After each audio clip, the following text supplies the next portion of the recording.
worldwide, and I got a little news for boxing. So you know what time it is. You ain't in a rush to get concussed. Now, they had a nice card over the weekend. You had Leo Santa Cruz versus Carl Frampton in the second fight. First fight, Carl Frampton won via decision. This fight was a good fight. Went to the end again.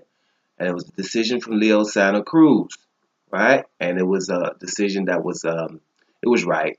He won. I think he won that fight about 7 rounds to 5, but it was another close fight. These two guys have had 24 rounds of competitive boxing.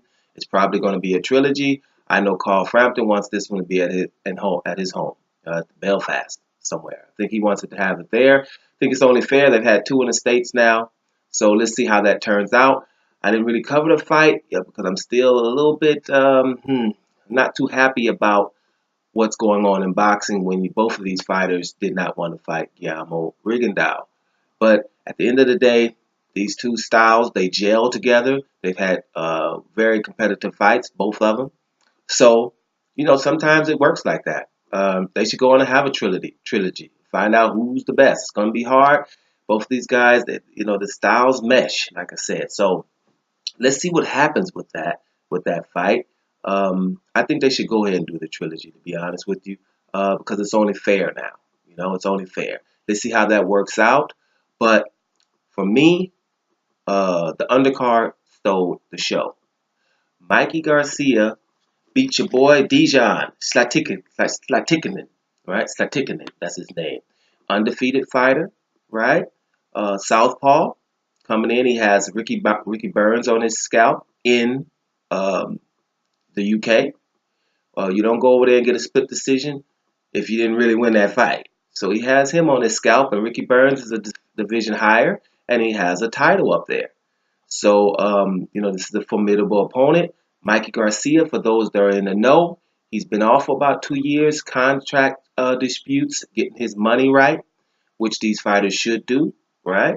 You would do it too for whatever your endeavors are, whatever kind of job you have. You're not trying to work for half of what you work for now. You would be upset about it. You'll probably say, hey, I'd rather be unemployed before I work for those kind of slave money right there, right? And something like that. So these guys got to get their contracts together. But this guy was undefeated, or still is undefeated for the time. Even after he took off, he had a fight a couple of months ago.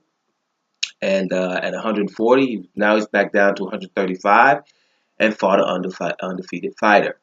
Let me tell you something. Mikey Garcia is back, right? It's good to see him back. He beats this guy via third round knockout. Brutal knockout, right?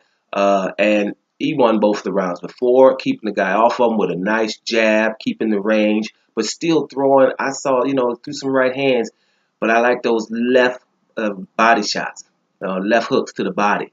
Ooh, very, very nice, right? Kept moving to the left, keeping the southpaw off balance, and then taking him out with a KO. Well, Mikey Garcia is back. He has stole the show. It's good for boxing because he's in the 135-pound division. But what I'm hearing is he might even go up to the 140-pound division. There's fights out there in every division. Let's make this real. Gamboa is back, wanting to fight at 135. At 135, I think you got Robert Easter Jr. there and Jorge Linares. I haven't seen them fight, but those are the champs up there. So you got them to fight. In the 140-pound division, you got Adrian Broner, who they're already kind of talking about, right? Would it be a big fight? Broner's always a big fight if he gets past his fight with Granados. But then you have one of the best in the business, Terrence Crawford, also at 140, right? And if you go down to 130, there's Lomachenko right there, right? So it's a lot of fights to be made. It's good he's back in the mix. It's great for boxing. Like I said, he stole the show.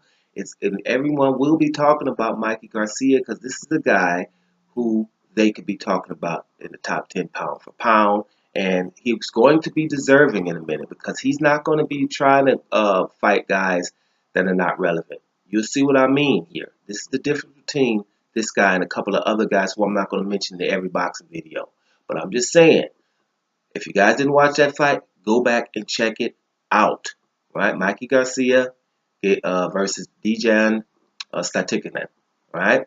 You will see what I mean. And then go back and look at his highlights to find out who this man is. Because you're going to start hearing a lot about Mikey Garcia. Mark my words. Don't Sports Talk Worldwide. And I'm up out of here.